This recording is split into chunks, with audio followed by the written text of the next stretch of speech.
역사에서 만나는 경제 이야기 쩐설의 김선생 시간입니다. 역사 커뮤니케이터죠. 재원쌤과 함께합니다. 어서 오세요. 네, 안녕하십니까. 오늘은 어떤 기업 이야기인가요? 바로 이제 기업 이야기를 하기 전에 네. 기업은 누구 거라고 생각하십니까? 저는 교과서에서 네. 주주와 그리고 사내 구성원 거라고 배웠는데 네네. 현실에서는 오너건 것 같은 느낌을 많이 받습니다. 사실 이게 한국 사회에서 사실 너무 쉽게 이야기 맞아요. 돼 왔었잖아요. 네. 대부분은 당연히 원래 당연하다 그러면 안 되는 거지만 네. 창업자의 것 그리고 가족의 그 창업자의 가족의 것이라고 이제 대답하는 경우가 많죠. 그리고 그게 이제 또 피를 통해서 이어지고 그게 이제 성씨를 통해서 보존이 되고 그러니까 이게 이제 한국 사회에서 바라보는 기업은 누구 것인가에 대한 대답일 것 같은데 사실 이거는 여러 기업들이 성장하는 과정에서 더 두꺼워지는 것 같기도 해요. 그런 것 같아요. 그게 왜냐하면 가족 입장에서는 그걸 더 욕심낼 수밖에 없게 그럼 되는 것이고 더 견실해졌을 테니까. 그렇죠. 그러다 보니까 기업은 당연히 창업주와 그 가족들의 것이다라는 이미지가 너무 강한데 오늘 이야기할 이 기업과 네. 이 사람은 네. 그걸 깨려고 했었던 사람인 것 같습니다. 그리고 원래는 이게 정상이지만 예. 한국 사회에서 그리고 한국사에서는 거의 유일하게 예외적 존재로 존재하는 분인 것 같아요. 그분이 바로 이제 유한양의 창업주인 유일한 박사입니다. 네. 유인원 박사님은 진짜 생각해 보니까 가족들에게 안 물려주셨죠. 뭐 뒤에 자세히 설명을 드리겠지만 애초에 좀 자기가 갖고 있었던 기업을 경영하는 신념이었었던 것 같기도 하고요. 그 신념이 사실 뭐 일제강점기 지나고 그다음에 해방 이후에 어떤 혼란과 그다음에 60년대 70년대 재벌들이 형성되고 대기업이 만들어지는 그 과정에서 흔들릴 법도 하거든요. 왜냐하면 본인 빼고 나머지들은 다 그러고 있으니. 근데 이제 그 신념을 좀 그대로 지켜가면서 좀 구조 밖에서 뭐 본인 스스로는 구조를 바꾸려 했을지도 모르겠던 그런 분이기 때문에 남다르네요. 남다르기도 하고요. 사실 제가 이걸 주제로 해보자라고 이제 말씀을 드렸었던 게 이게 그 2주 전이었나가 그 유일한 그 기념 재단에서 학술 대회를 되게 크게 했었어요. 역사학계에도 이제 그 후원을 많이 하시거든요. 근데 이제 거기서 올해가 유한양행 창업 100주년입니다. 그래서 이거 관련해 가지고 이제 연구들도 많이 나오고 있고 한데 그 사석이었죠. 그 세미나를 끝내고 난 다음에 사석에서 식사를 하는데 발표를 했었던 선생님들이 이제 저는 토론으로 참여를 했어서 발표했던 선생님들이 똑같이 얘기하는 거예요. 뭐라고요? 아무리 뭔가 비판적인 지점을 찾으려고 해도 잘 안 잡히는 사람이다. 원래 역사 연구자들은 욕하려고 연구하거든요. 맞아요. 삐딱하게 보려고 이제 연구를 많이 하는데. 그렇게 말하면 시사점 찾는 거죠. 그렇죠. 근데 그런 것들이 진짜 잘 안 보여요. 좀 굉장히 독특한 삶을 사셨던 분인 것 같습니다. 야, 뭐 나이 뭐랄까요 황혼쯤에 저도 지적할 만한 게 없었던 삶 이런 걸 다 원하지만 사실 그게 쉽지가 않거든요. 쉽지가 않죠. 자, 오늘 그럼 유한양행과 유일한 박사님을 배우는 것 같은데 요즘 이거 팝니까? 예전에 유한양행 그러면 안티프라민. 네네네네. 안티프라민 지금도 있는 걸로 알고 있고요. 그래요? 그 안티프라민도 안티프라민이 있는데 근데 안티프라민이 만들어지는 과정도 굉장히 좀 독특하죠.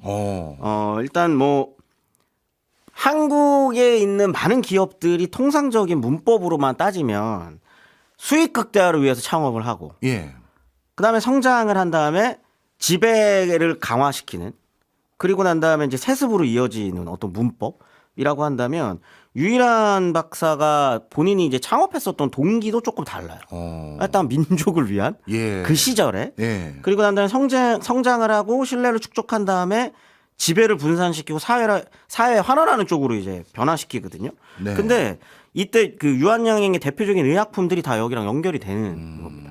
일단 안티프라민을 만드는 것 자체가 당시에 이제 조선인들의 어떤 위생관념에 대한 어떤 문제들 이런 것들을 좀 민족 기업이 스스로 만들어서 이거를 조금 싼 가격에 배포하고 싶은.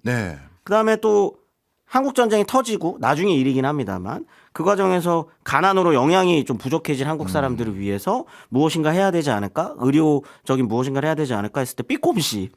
삐콤씨. 이런 거 만들어서 또 싼 가격에 만들고 이런 것들을 보면은 대단히 일반적인 기업의 성장의 방식들과 문법들을 조금 벗어나서 성장하고 있다라는 느낌을 받게 만들거든요. 네. 그게 어떻게 보면은 좀 어떤 그 기업과 사회와 국가의 어떤 불평등한 관계들 이런 것들을 바로잡으려고 하는 모습들이 만들어 좀 그 기업의 성장 과정에서 보여지고 네. 그 삶을 그대로 조금 끝까지 유지하려고 나갔었던 분인 것 같다는 생각이 듭니다. 근데 이런 관점에서 또 생각은 해볼 수 있을 것 같습니다. 예를 들어서 이 일제 강점기 언저리 때 창업을 했거나 아니면 해방 이후 바로 창업했던 분들 중에는 국가가 부실하면 자기 사업도 온전하게 발달하기가 쉽지가 않거든요. 그렇죠.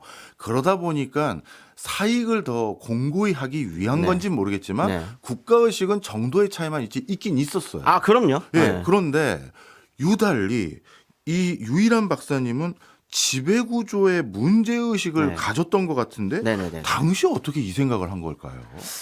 특이합니다. 잘 모르겠어요. 연구하셨다면서요. 토론하고. 근데 이제 진짜 이거는 추측의 영역이고 왜냐하면 이런 것들을 어디서 내가 배웠다라고 하는 거를 뭐 따로 적어놓거나 하신 거나 그러지는 않습니다. 근데 이제 유일한이라고 하는 인물이 살아왔었던 성장 과정들을 조금 보면은 그게 좀 나오지 않을까 싶은 건데 그걸 이해하려면 이제 유일한의 삶을 이해해야 되겠죠. 그 과정에서 아버지의 존재가 되게 좀 독특합니다. 그러니까 아버지가 유기현이라고 하는 분이신데 이분이 이제 평양 그 지역에서 이제 활동하던 상업을 하시던 분이에요. 장사를 하시던 분인데 개화 지식인이기도 하셨었던 거죠. 그러다 보니까 조금 빨랐던 것 같아요. 근데 빠르기도 하고 그렇게 좀 빠르게 변화를 스스로 가져가다 보니 본인도 빨리 성장을 합니다. 상업가로서. 기업인으로서 빨리 성장을 했어요. 그리고 기독교를 받아들이면서 좀 그 당시에 어떤 지식인들과 또 교류를 하기도 했었고. 근데 조금 특이한 부분이 있습니다. 이 아버지가 아들에게 본인이 성공을 어느 정도 거둔 다음에 이제 평양이라는 지역의 특수성을 아무리 감안하더라도 이 유일한에게 시켰던 교육의 방법이 이게 좀 이상해요. 뭐냐면 1904년에 그 결정을 하거든요. 아들을 미국으로 유학 보냅니다. 근데 뭐 그러면은 뭐 다들 유학 가는 거 아니야? 그 시절에 돈 많은 사람도 유학 가는 거 아니야? 싶은데 9살이었어요. 9살이에요? 9살인데 일본이나 중국이나 이쪽이 아닙니다. 그것도 미국에? 미국으로 이제 유학을 보내거든요. 9살을? 9살 지금 제 딸아이가 9살이에요. 근데 딸아이를 가족이랑 같이 가는 게 아니라 그냥 본인이 알고 지냈었던 그 지식인 분 그 무리에 껴서 그냥 보내요. 혹시나 해서 여쭤보는 건데 예전에 조선 후기 때나 이럴 때는 어떤 명망가 또는 명망 있는 서당에 애를 그 뭐 기숙학교처럼 이렇게 먹고 자면서 공부하라고 보낸 문화가 있었습니까? 지역에 있었던 분들, 지방에 있었던 분들이 서울로 올라오는 경우는 있죠. 그때 당시 한양으로 올라오는 경우엔 하숙을 하는 경우에도 웬만하면 가족 집에 가거나 그렇겠죠. 아니면 공부를 너무 기가 막히게 잘하면 성균관에 입학을 하거나 이런 경우는 있지만 이거 진짜 드문 거네 그럼. 미국이라는 곳을 선택했다는 것도 일단 드물고요. 그렇죠. 1904년 시점에 미국으로 교육을 위한 유학을 갔었던 분들은 흔치 않습니다. 뭐 물론 앞서서 가셨던 분들이 있는데 거의 대부분은 장사를 하러 이주를 하시거나 아니면 하와이로 노동이민을 가시거나 하는 경우지. 맞아요. 이렇게 9살 난 사람을 미국으로 아들을 그냥 보낸다? 굉장히 독특합니다. 남다른 아버지 밑에 남다른 아들인 것 같은데 자 그러면 유일한 박사님은 9살에 가가지고 미국 생활은 어땠습니까? 미국 생활 초창기에는 남아있는 기록으로 보면은 일단 같이 가셨던 분들도 있고 그다음에 유기현이라고 하는 아버지가 장사가 꽤 잘 됐었기 때문에 어느 정도 좀 풍족하지는 않지만 왜냐하면 이제 경제력 차이가 너무 많이 나기도 하니까 풍족하지는 않지만 어렵지 않게 생활했었던 것 같기는 해요. 그런데 이 1904년이잖아요. 그럼 이제 우리는 알고 있잖아요. 당시에 이제 대한제국이 어떤 길을 걷게 되는지 그 과정에서 유기현의 사업도 어려워집니다. 그러다 보면 이제 돈을 보내기도 힘들어지고 하다 보니 이게 이제 유학이라고 하는 것 자체를 유지하기가 힘들게 된 거죠. 근데 이거는 좀 많은 위인전, 그 다음에 성공한 사업가들이 나중에 이제 무슨 자서전을 쓰거나 이럴 때부터 공통적으로 등장한 거기는 한데 유일한에게도 공통적으로 등장하는 이 과정이 나오거든요. 귀인을 만납니다. 네. 귀인을 만나요. 그냥 미국인 귀인을. 네. 그분이 이제 네브라스카 주에 살고 있었던 분이었는데 그분이 그냥 유일한 선생이 열심히 공부하고 일하면서 공부하는 모습을 잘 지켜봤대요. 그래서 그 집 가정에서 그냥 키웁니다. 자기 아들처럼? 네. 오. 그래서 여기에서부터 어떻게 보면 이제 새로운 삶을 시작을 하는 거죠. 미국인 네. 가정에서. 그리고 난 다음에는 또 여기서 농사일도 도우면서 주경야독을 해요. 그리고 대학을 갈 때가 되거든요. 네. 왜냐면 이제 대학을 갈 때쯤 된다고 하더라도 한국인으로서 그다음에 나라를 잃은 한국인으로서 미국에서 대학 가는 거 쉬운 일 아닙니다. 그럼요. 근데 물론 뭐 지금의 관점에서 보면 미국 가서 대학 가기 뭐 그렇게 특이해? 라고 생각하지만 네. 이 시절에 이런 루트를 밟는다? 굉장히 독특한 거거든요. 당시에 그 학교 생활에도 적응을 굉장히 잘했대요. 대학 생활도요? 아니면 고등학교 때부터. 고등학교 때부터도 이제 뭐 토론대회 참가하거나 아니면 되게 유명한 사진이 있어요. 인터넷에 네. 유일한 박사 이렇게 치면은 네. 대표적으로 나오는 사진 몇몇 장이 있는데 네. 거기 보면 미식축구를 하고 있는 등치가 좀 있어요. 등치가 좀 있습니다. 등치가 좀 있으시기도 했었고 미식축구를 하고 이렇게 있는 모습이 있거든요. 그러니까 그럴 정도로 그 학교 대표로 뽑히셨대요. 그러니까 그럴 정도로 어떻게 보면 교우 관계도 굉장히 좋고 이렇게 어려운 환경에서 살면서도 그런 식으로 좀 성장을 해서 대학을 갈 나이가 돼서 대학 입학장까지 거의 다 나왔는데 네. 집안 환경이 굉장히 어려워집니다. 그래서 아버지가 돌아오라고 예. 이야기를 하거든요. 예. 그러니까 이제 배울 만큼 배웠으니까 이제 와가지고 집 일을 좀 도왔으면 좋겠다라고 했는데 본인 입장에서 이게 좀 아쉬웠겠죠. 아쉬운 게 9살부터. 아니라 지금까지 얘기를 들어보면 아버지가 미국에 버리는 셈인데. 그렇죠. 어떻게 보면 10년 동안 본인이 읽어낸 건데 그러니까. 그걸 버리고 돌아오라고 하니까 이제 말도 안 되죠. 그렇죠. 뭘 해준 건데 아버지가 뭘 해줬다고. 근데 이때도 기인이 또 나와요. 그래요. 이 고등학교 생활을 워낙 충실하게 했다 보니 네. 그 고등학교 선생님이 선생님 또 알아봤구나. 네, 아쉽다라고 해서 그때 당시에 미국 돈으로는 얼마 되지 않는 돈이지만 네.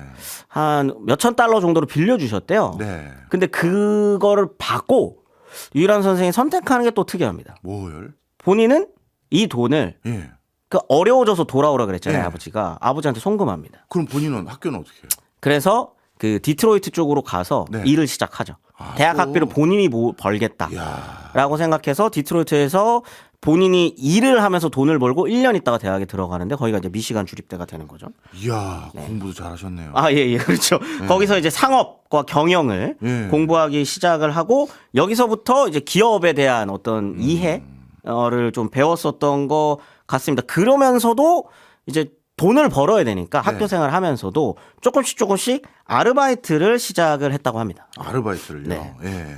그때 그러면 아르바이트에서 한 돈은 자기 학비에 벌충하고 그렇죠. 나머지 받았던 돈은 부모님께 보내드리고. 그 돈 자체가 금액이 이제 한 2,000달러인가 정확히 기억은 안 나는데 한 2,000달러 되는 돈, 2,000에서 3,000달러 정도 되는 돈으로 알고 있는데 그 돈은 당시에 이제 유기현 그 아버지 집안은 북간도로 이주해가지고 굉장히 어렵게 살고 있었거든요. 네. 한 2년치에서 3년치 정도의 집안 자체가 다 생활할 수 있는 정도의 금액이었던 거죠. 그렇군요. 그러니까 이제 본인은 공부만 집중할 수 있었던 겁니다. 그러면 이제 대학에서 공부 다 마치고 네. 그 다음 귀국을 해서 유한 양행을 설립한 겁니까? 아닙니다. 여기까지 가는데도 조금 운도 좋고 예. 본인 실력도 있고 네. 하게 되는 건데 이제 대학을 일하면서 대학 공부를 할 때 네. 눈여겨봤었던 사업 아이템이 있었대요. 그건 뭐예요? 본인이 이제 이쪽 지역이 디트로이트, 미시건 이쪽이 좀 공업이 좀 굉장히 좀 발전한 지역이잖아요. 미국에서도. 근데 여기 그러다 보니까 중국인 노동자들이 이렇게 많았답니다.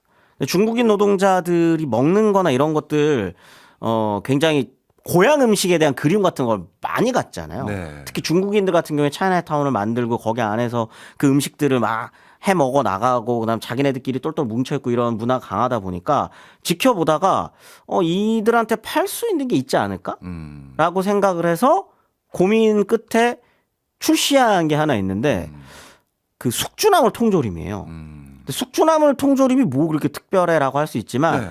음식 하시는 분들은 압니다. 왜요? 숙주나물이 빨리 상해요. 근데 몰랐습니다. 이제 미국은 굉장히 넓잖아요. 그러니까 어디 한 군데서 숙주나물을 기른다고 하더라도 이거를 각지로 유통시키는 과정에서 다 썩어버리는 거죠. 네. 그래서 통조림에다가 넣어가지고 좀 이거를 팔면 되겠다라는 생각에 라초이라는 회사를 차리고 네. 숙주나물 통조림을 판매를 하는데 이게 대박이 납니다. 그러니까 기업가 정신도 있고 그쵸. 경영 공부도 열심히 해서 그런지 이런 아이템이 좋네요. 그래서 이건 네. 대박이 나서 돈 많이 벌었습니다. 돈 굉장히 많이 벌었고요. 이거 지금도 라초이에서 나온 통조림 이런 거 찾아보시면 통조림이 굉장히 유명한 통조림이 있어 당시에. 예. 근데 이거 숙주나물이 이제 뭐 그 중국 요리에는 다 들어가잖아요. 그렇죠. 만두니 뭐니 이런데 다 들어가고 그다음에 그 숙주나물이라고 하는 나물 자체를 또 미국 사람들도 먹기 시작하고 막 이러면서 이게 대박이 나기 시작을 하거든요.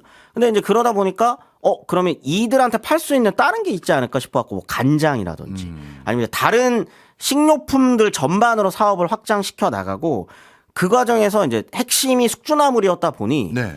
숙주나물 원재료를 좀 수급하려면 아시아 쪽으로 좀 눈을 돌려보면 어떨까라는 생각을 해서 예.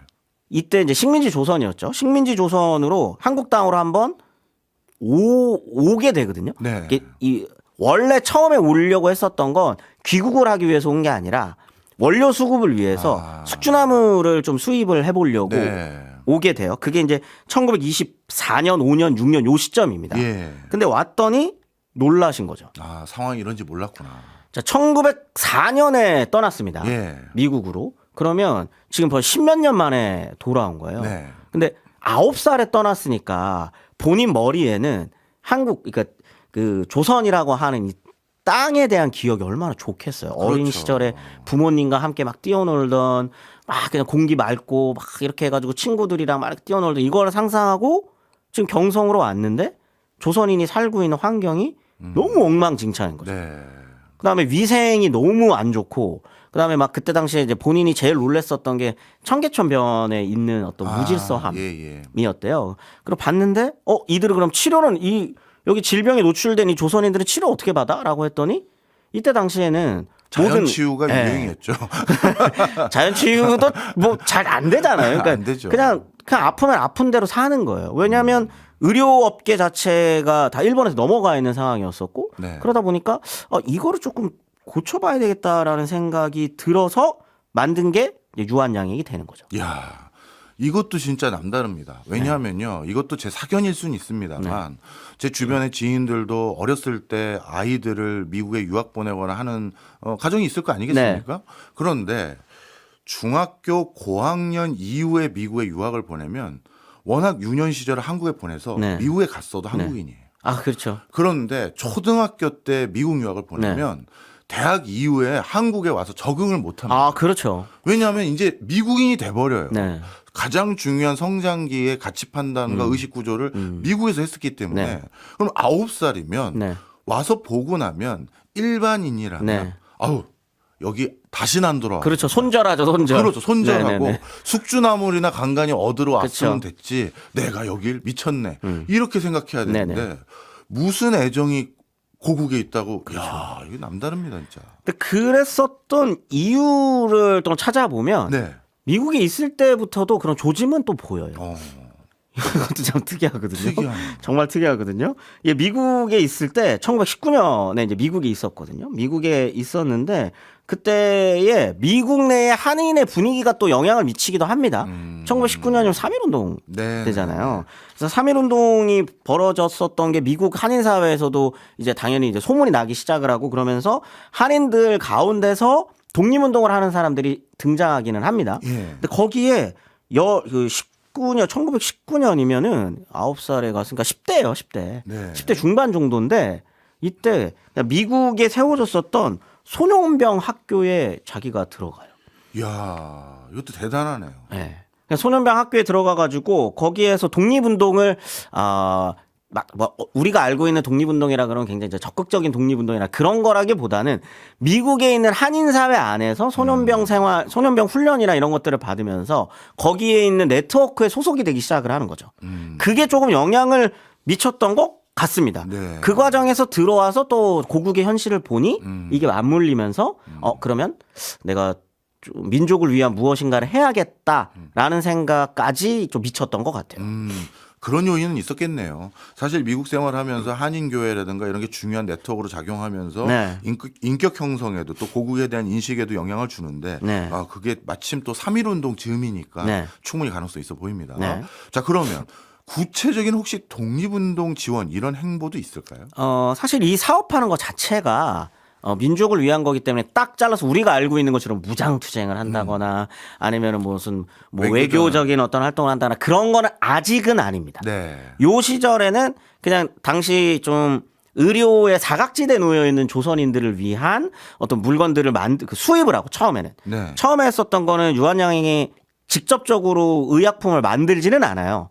미국에 있는 의약품을 수입해 가지고 좀 싼 값에 뿌리는 역할을 하다가 우리도 한번 직접 만들어 보자라고 해가지고 만들기 시작하는 게 뭐 안티프라민이나 이런 거를 하는 거거든요. 만드는 거거든요. 그리고 또 하나 좀 놀라운 것 중에 하나는 이런 그 좀 기업의 사회적 역할이라고 하는 거. 이건 물론 독립운동이랑 직접적으로 연결되진 않지만 기업의 사회적 역할이라고 하는 것들을 이 시절부터 조금 생각하기 시작합니다. 그게 가장 어울리는 게 어떻게 보면 의약품이라고 본인이 생각했었던 것 같고 의약품을 통해서 좀 이걸 그 의료 혜택을 받지 못하는 사람들에게 조금 그 혜택이 미칠 수 있는 방법들.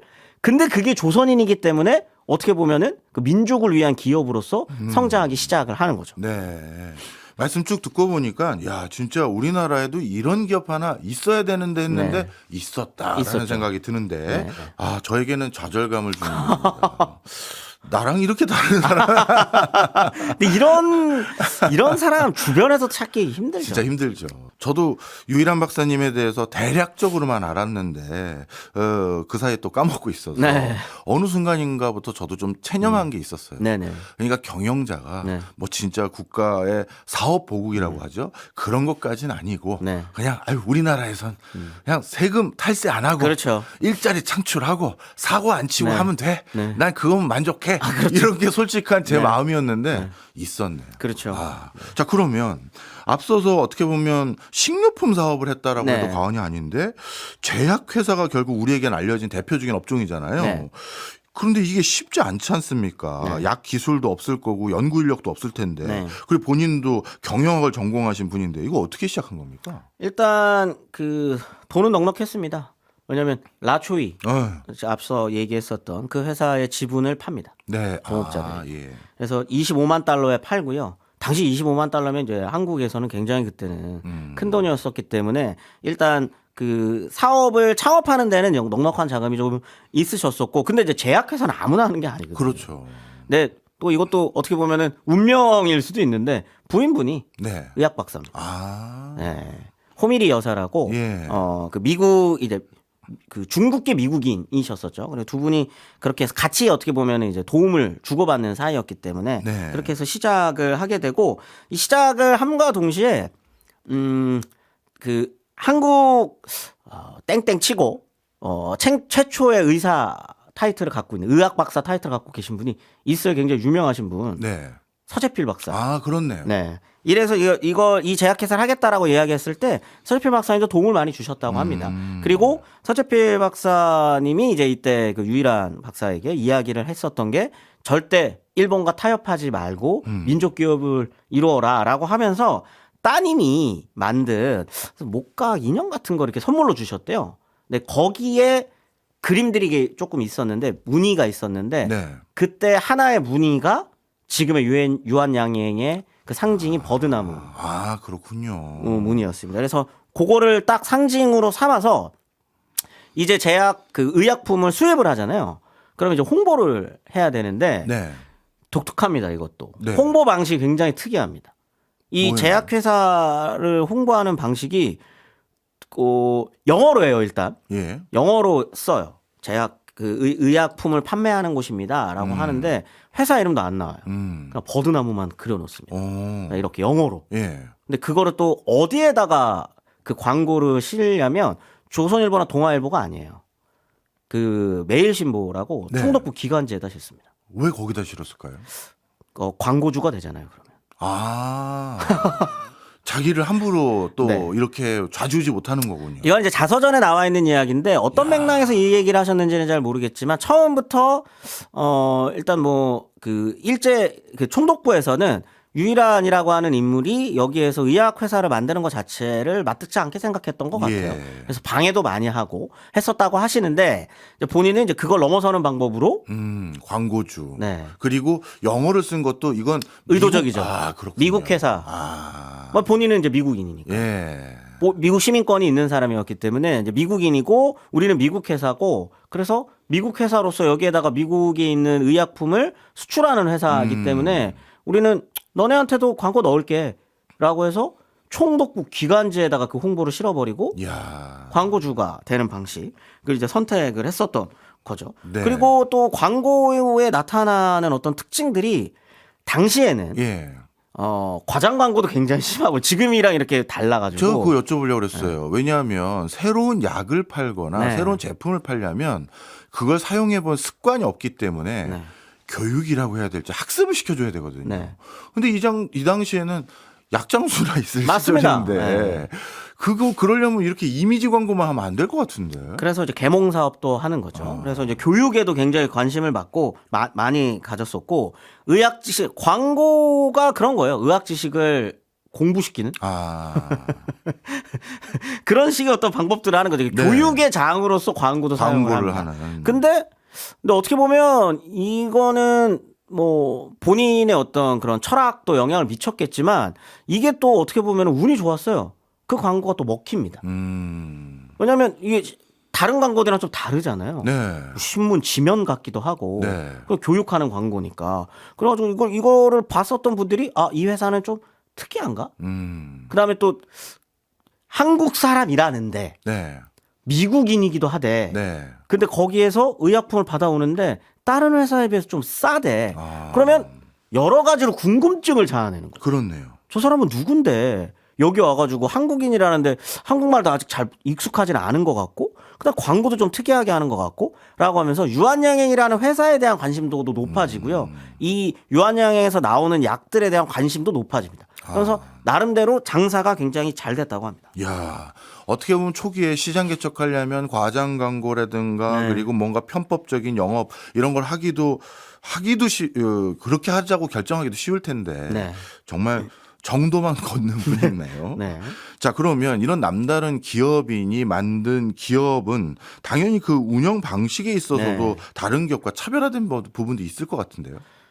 이게 너무 이상해요. 어. 너무 앞서 나가시는 것 같아요. 예. 이게 1930년대로 넘어가면서 법인체로 일단 전환을 하거든요. 예. 이때 지금도 좀 많이 하지 않는 종업원 지주제, 그러니까 사원 지주제를 한 겁니다. 야. 이걸 이때 도입합니다. 그래서 이 구조 자체가 당시에는 일단 독특하기도 하고, 그 다음에 이제 사원들 입장에서도 이게 뭔지 이해하기가 너무 힘들잖아요. 사장님이 갑자기 너도 사장이라고 하니 지분을 준다고 하니까 너무 특이하잖아요. 근데 야. 이거를 1930년대에 해요. 대단합니다. 근데 이때가 1930년대 후반이거든요. 이때가 나라 사정이 굉장히 안 좋을 때입니다. 예. 이때는 뭐 나라가 없기도 했거니와 그렇죠. 이 시절이 되면 이제 중일 전쟁 시작되고 태평양 전쟁으로 접어들고 막 이럴 때예요. 그럴 때인데 지금 기업을 좀 유지하기도 힘든 시점에 이 사원 지주제, 종업원 지주제를 하면서 사원들한테 이 법인으로 전환한 이후에 지분을 분배를 네. 하는 거죠. 이걸 선택하게 됩니다. 네. 그러면 여기에서는 복지제도 이런 건 없었습니까? 이거 자체가 이제 복지 제도인 거죠. 이걸로. 본인의 경영 이념 중 하나가 청지기 정신이라 예. 그래가지고 맡겨진 것을 책임 있게 관리하고 기업을 내 것이 아니라 나는 기업을 잠깐 맡고 있는 사람이다라고 하는 사고 이런 것들을 본인의 경영 철학으로 삼고 그 다음에는 이제 그 직원들에게 이 그 책임을 나누면서도 그 어떤 권리도 나누는 거죠. 이런 방식을 사용을 하는 겁니다. 사실 이렇게만 해주면 네. 굳이 자잘한 복지 안 해도 되거든요. 그럼요. 이거 소유 개념이 달라지는 그럼요. 거니까. 그럼요. 이게 제일 중요한 거죠. 뭐 왜냐면 사실. 이 복지를 요구하는 건 네. 이 회사가 내 것도 아닌데 내가 왜 여기서 충성해야 돼? 그렇죠. 하지만 너네에게 이런 정도의 복지를 주고 이렇게 하면서 이제 어떻게 보면 이제 회사가 성장하는 또 다른 방식으로 이제 가는 건데 네. 이제 유일한 선생이 했었던 방식 그게 아니라 소유를 나눈다는 네. 개념인 거죠. 정말 놀랍기 그지없는데요. 자, 그런데 이 시기가 또 나라 없던 시절이라서 네. 혹시 뭐 기업가로서 활동뿐만 아니라 독립운동가로서 활동한 이력 이런 것도 없습니까? 여기서부터가 이제 더 저는 이해가 안 되는. 네. 그리고 이거는 사실 믿기가 굉장히 힘든 네. 그런 일인데 이제 1919년에 그 미주에서 했었던 어떤 독립운동들 그 영향을 받아서 이제 1920년대에는 민족 기업으로서 역할을 하면서 독립운동의 하나의 방향으로 또 노력을 했었던 거까지는 그래 뭐 마음씨 착한 사람이면 그럴 수 있겠지라고 할 수 있는데 1939년에 유일한이 선택했었던 이 방법을 보면은 이해가 가지 않을 겁니다. 이게 뭐냐 미국으로 갑자기 가요. 다시요. 근데 일단 미국으로 갔었던 건 이제 출장이라는 이름으로 갑니다. 예. 근데 아마도 이 시기에 갔을 때에 다시 돌아올 수 없는 환경이기도 했어요. 왜냐하면 이제 미국과 전쟁을 시작하니까. 네. 그래서 어려워지는 것도 있지만, 근데 문제는 가서 이분이 무엇을 할까를 고민하다가 선택하는 거거든요. 예. 그게 뭐냐면 OSS 그러니까 이제 지금의 CIA죠. 네. CIA 전신인 OSS에 들어가서 여기에서 소속되어서 아시아 지역의 정보 수집과 심리전 활동을 수행하는 조직원으로 들어갑니다. 그러니까 유일한 박사가 CIA 요원이 된 거네요.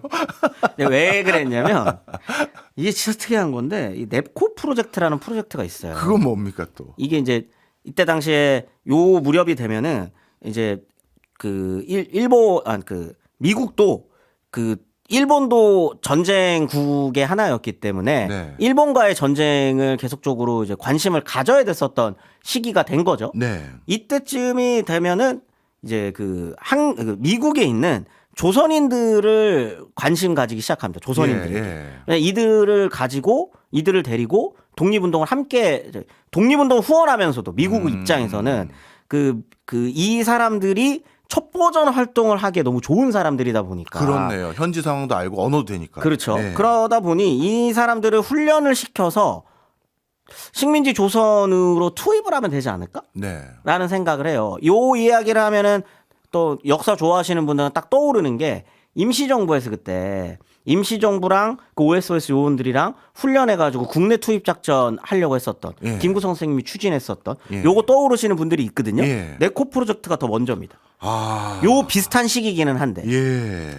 요게 그 이제 왜 네코 프로젝트냐 아무도 몰라요. 예. 왜 네코 프로젝트인지. 근데 그때 참여하셨던 분 중에 한 분이 키드냅 코리아를 했었던 거 아닐까라고 이제 조심스럽게 이제 추측을 하는 거죠. 예. 한국을 납치한다라고 하는 어떤 의미로 했었던 거고 선발 요원이 19명이고요. 암호명을 A, B, C, D, E, F 이런 식으로 나눠가지고 이제 19명을 뽑아가지고 했었던 건데 다 한국 사람들이고 어떤 사람들이냐면 그 일본에 강제로 끌려갔었던 지식인들, 그러니까 학병들, 이 사람들 중에 탈영하시는 분들이 있어요. 네.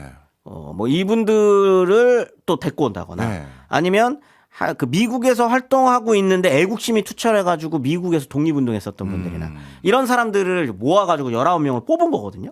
그래가지고 여기에 한 명이 유일한 선생님이에요. 근데 여기까지 들으면 그냥 애국심이 투철했겠다 싶으실 수 있잖아요. 네. 이때 유일한 선생의 나이가 50입니다. 50.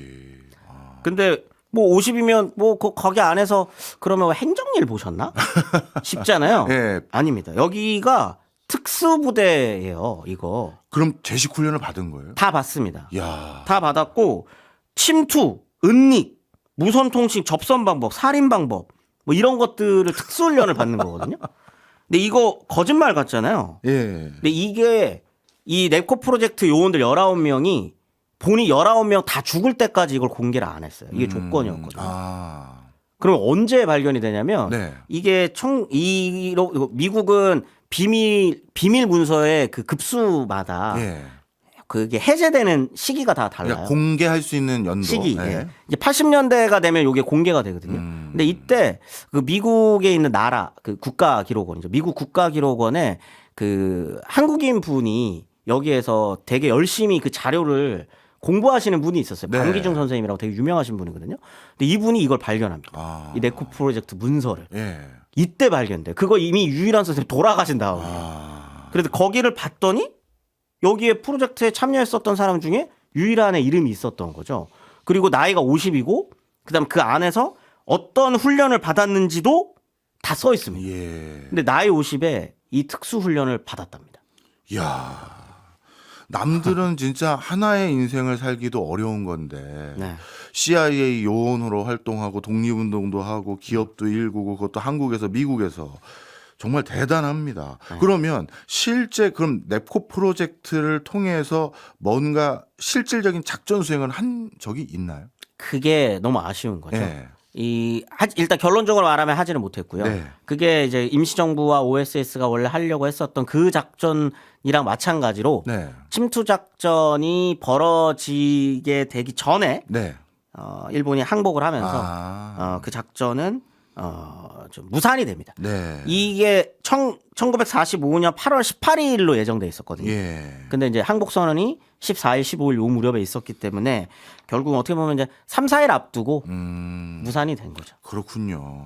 이것도 만약에 3, 4일 바뀌어가지고 우리 한국인 출신의 이런 분들이 작전해서 우리가 해방 광복을 맞았다고 하면 우리의 입지가 더 훨씬 높아졌죠. 그죠? 이거는 이제 그 임시정부가 했었던 그것과 함께 맞물려가지고 이게 만약에 같이 진행이 됐다고 한다면 아마도 우리가 알고 있는 1945년 8월부터 48년까지 어떤 그런 많은 혼란들, 그다음에 어떤 냉정구도 안에서 아무 목소리를 내지 못했던 모습들 이런 것들보다는 조금 나았을 겁니다.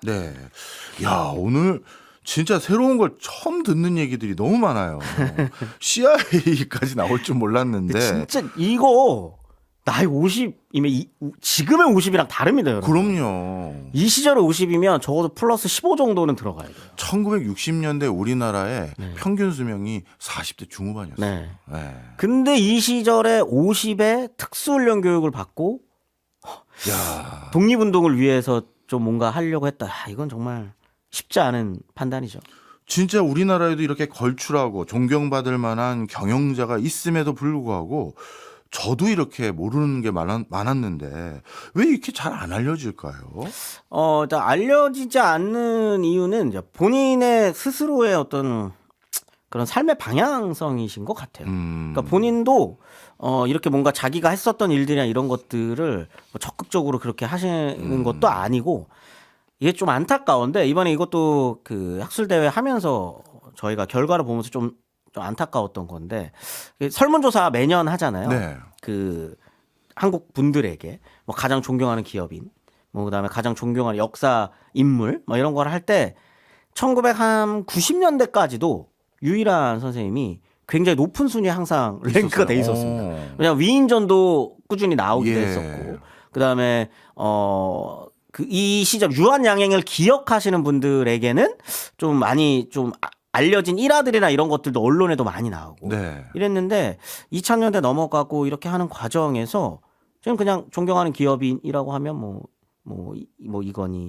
정주영, 그다음에 뭐 이병철, 뭐 최근에는 또 그 우리가 앞서서 이야기했었던 그 어떻게 보면 그 땡땡 치고 기업의 세습을 물려받은 재벌 3세들 이런 분들이 이름이 올라가 있어요. 유일한 선생님 뒤에 있고 이런 모습들을 보면은 좀 안타까울 때가 있습니다. 그렇네요. 좀 우리가 좀 기억해야 할 바들이 분명히 존재하고 우리가 기업을 바라볼 때 어떤 식의 기업들을 좀 우리가 생각해야 될까를 좀 곱씹게 만드는 인물인데 그런 인물에 대한 기억이 점점 더 사라져 간다는 건 좀 안타까운 일이긴 한 거죠. 물론 앞서 언급하신 그 기업인들도 존경받을 면이 충분히 있다고 있죠. 생각하지만 또 희소한 점에서는 참 조명받을 만한 분인데 안타까워서 잠깐 여쭤본 건데 자 그럼 본격적으로 기업인으로서 해방 이후에는 기업을 어떻게 운영하셨습니까? 일단 처음에 본인이 다시 바로 돌아오시거든요. 해방 이후에. 46년 7월에 이제 미국에서 돌아와서 이제 한국을 바라봤을 때는 이제 답답하셨겠죠. 당연히. 그러다 보니까 일단 유한양행을 재정비하는 게 굉장히 급했는데 이것도 참 특이합니다. 그래서 당연히 전쟁이 터져가지고 더 한 번 더 고비를 맞잖아요. 근데 전쟁 중에 학교를 세우세요. 학교를요? 그러니까 교육이 되게 중요하다고 생각하셨던 것 같아요. 근데 이것도 참 특이하죠. 이 시절에 이제 기업을 운영하는 과정에서 더 돈을 써야 되는 부분들은 굉장히 다른 부분이었을 텐데 학교를 세우고 그게 이제 고려공과기술학교라고 하는 건데 그게 현재 유한공업고등학교가 되는 거죠. 아, 그렇군요. 네네네. 야, 해방 이후면은 사실 내가 그 운영하려고 했던 회사도 공급망이 망가져서 제대로 운영도 안 될 그런 시기였을 텐데 네. 그 과정에서 학교까지 설립하고 참 이런 일들을 어떻게 이어갈 수 있는 건지 참 궁금합니다. 1950년대, 60년대, 특히 60년대 이후가 되면은 이제 우리가 알고 있는 것처럼 대한민국이 경제 성장을 하는 공식들이 있잖아요. 예. 이제 5.16 이후로 5.16 군사 쿠데타 이후로 군사 정권과 박정희 정권에서 몇몇 기업들을 선택하면 네. 국가의 경제 발전 방향성에 맞게 특혜를 주고 그 특혜에 맞게 기업은 성장하고 그럼 또 국가와 커넥션이 생기고 재벌로 거듭나고 예. 이게 딱 우리가 알고 있는 딱 전형적인 그 대기업들이 성장해 나가는 과정이잖아요. 예. 근데 유한양행은 이미 이전부터 돈이 많은 기업이기도 했고 돈을 잘 버는 기업이기도 했었고 선택되기에 굉장히 유리한 조건을 갖고 있는 회사였습니다. 예. 근데 그 선택에 끼는 걸 거부합니다. 본인 스스로가요. 네. 유한양행 스스로가. 그 자료들은 있습니까? 국가에서 야 너도 들어와 네. 했는데 본인이 거절한. 본인이 계속 거절합니다. 뭐 장관직도 제안을 하고요. 이런 데도 본인이 거부를 하게 되고 이런 과정에서 또 하나 이제 선택을 하는 게 이미 1960년대에 네.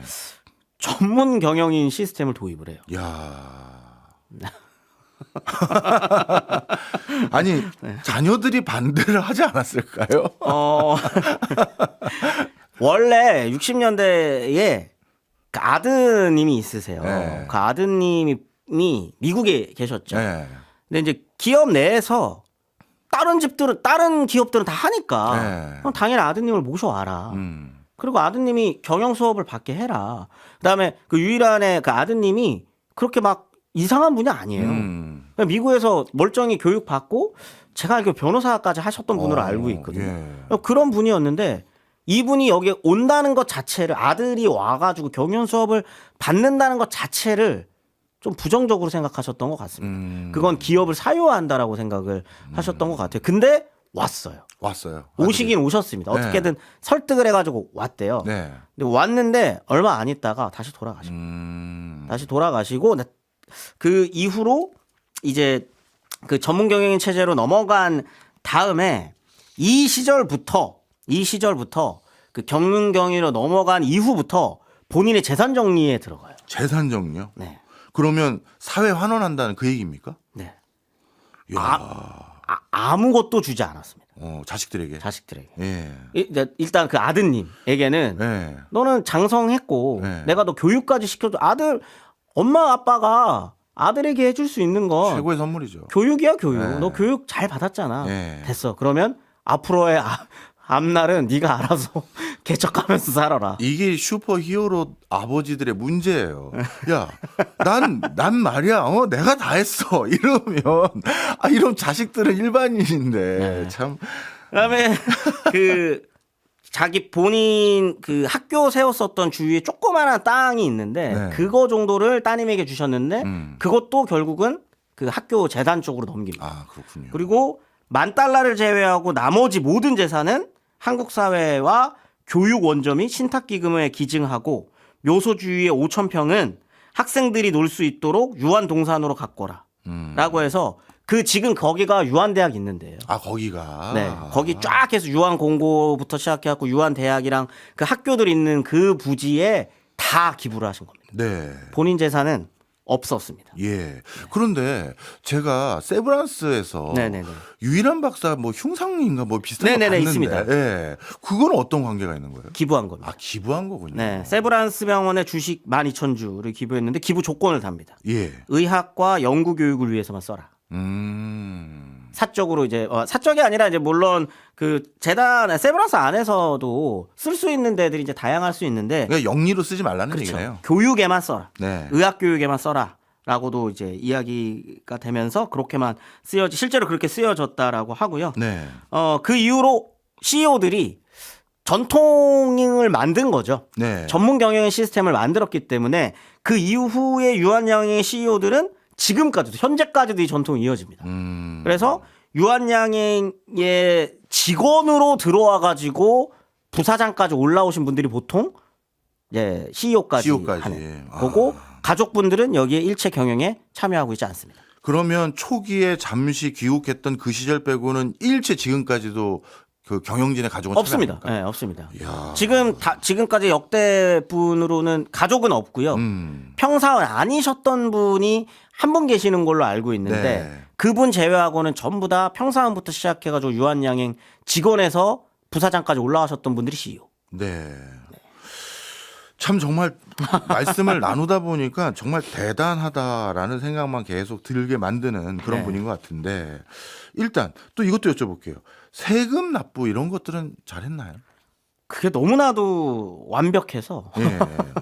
일화가 하나 있거든요. 예. 이게 뭐냐면 이제 박정희 정권 시기에 이제 아까 말씀드렸었던 이제 재벌과 대기업이 성장해 나가는 방식들이 있잖아요. 네. 거기에 분명히 들어갈 수 있는 조건을 갖추고 있는 기업임에도 불구하고 들어가지 않게 되니 이 메커니즘 안에서 돈을 버는 사람들도 있잖아요. 있죠. 특히 정부에서 이제 권력형 비리로 또 어떻게 보면 또 이익을 얻었었던 수많은 부정부패 원상들이 있지 않겠습니까? 예전에 사자성어 있었잖아요. 정경유착. 그럼요. 근데 그 사람들이 보기에는 유한양행과 유일한이 마뜩지 않죠. 그렇죠. 그러면은 가장 좋은 방법이 뭐겠습니까? 세금 두들겨 그렇죠. 그 다음에 이제 탈세 조사하는 거죠. 조사하는 거. 네, 세무조사를 정말 수십 차례 받았답니다. 아이고. 정말 많은 세무조사를 했는데 세무조사원이 아무리 털어도 먼지 한 톨 안 나오는 사람이 진짜 있구나라고 나중에 그 이야기를 했다고 했을 정도로 탈세 내역은 실제로 나오지 않았습니다. 네. 그리고 그러면 그 다음으로 들어가는 게 뭐냐면 의약품이니까 네. 용량조사 들어가거든요. 네. 더 들어가면 더 들어갔지 덜 들어간 건 없었습니다. 더 들어가면 더 네네. 들어갔지. 이야. 그런 모습을 보고 요게 이제 일화 중에 하나인데 박정희 대통령 기획까지 들어갔대요. 예. 그래서 그런 기업이 있다고 털러 갔다가 예. 오히려 이 좀 특이한 기업을 발견한 거죠. 네. 훈장을 받습니다. 그래서. 훈장을 받았군요. 네. 아니 훈장만 줄 게 아니라 좀 육성을 해야 되지 이걸. 네. 아유 참 안타깝습니다. 네. 자 그러면 이제 슬슬 결론을 한번 내볼게요. 모르겠습니다. 사실 유럽이나 미국 같은 경우는 가족 기업으로 그게 대를 이어서 책임 경영을 해서 굉장히 글로벌 탑 티어의 회사로 성장해서 사회에 기여하고 국가에 기여한 회사도 있긴 있어요. 그러면 유일한 박사도 자식도 온전하게 교육도 잘 받고 견실한 청년이었다고 했으니 그렇게 해서 이 유한양행을 우리로 요즘으로 따지면 뭐 화이자 제약 같은 글로벌한 제약회사로 계속 대를 이어서 키워가는 게 맞았던 건지 아니면 지금처럼 어마어마한 미담은 가지고 있지만 점점 우리 MZ세대들은 유일한 박사가 누구죠? 그렇죠. 이렇게 되는 게 맞는 건지 고민은 됩니다. 답이 정해져 있는 건 아닌 것 같아요. 답이 정해져 있는 건 아닌데 근데 이제 처음에 얘기 드렸었던 걸로 다시 돌아가면 저희가 기업인들을 바라볼 때 그리고 한국 사회에서 기업이라는 것이 무엇인가라는 거를 이제 고민해 볼 때 저희는 하나의 모델만을 봐왔어요. 맞아요. 재벌. 재벌들 대신에 재벌들 중에서 조금 박수 받을 만한 리더 정도라면 그냥 사회에 뭐 기부 좀 했다더라. 라거나 뭐 절세 때문에요. 뭐 기부 좀 했다더라. 뭐 아니면 그래 뭐 상속세 잘 냈다더라. 정도로 늘 언제나 그냥 바라보는 게 그렇죠. 저 정도면 훌륭하지. 맞아요. 라고 하는 모습들만 이제 봐왔다는 거죠. 근데 기업이라는 건 무엇인가라는 걸 다시 한번 물을 때 기업은 누가 소유하는 거지? 라고 하는 데에서 다른 생각을 할 수 있는 기업 하나 정도가 있었으면 참 좋겠는데 이런 것에 대한 답을 내려주고 있는 또 하나의 답을 내려주고 있는 기업이 존재한다는 게 참 의미가 있는 것 같고요. 그리고 말씀하신 것처럼 유한양행이라는 회사가 물론 지금도 굉장히 돈 잘 벌고 튼튼한 회사입니다만 말씀하신 대로 뭔가 진짜 무슨 글로벌 제약회사 뭐 탑 5 안에 들어가고 무슨 삼성처럼 뭐 엄청난 반도체를 전 세계 반도체를 압도하고 이런 회사는 아니거든요. 그럼에도 천천히 정도를 지키면서 사회와의 관계를 지금 우리가 알고 있는 방식이 아닌 방식으로 새롭게 설정해서 맺어가는 기업이 있다는 걸 보여주는 것만으로도 네. 유일한과 유한양행은 의미 있는 걸음을 지금도 내딛고 있다는 생각을 합니다. 네, 참 귀한 기업 앞으로도 더 좋은 소식만 가득했으면 하는 바람입니다. 지금까지 역사 커뮤니케이터 재원쌤이었습니다. 고맙습니다. 네, 감사합니다.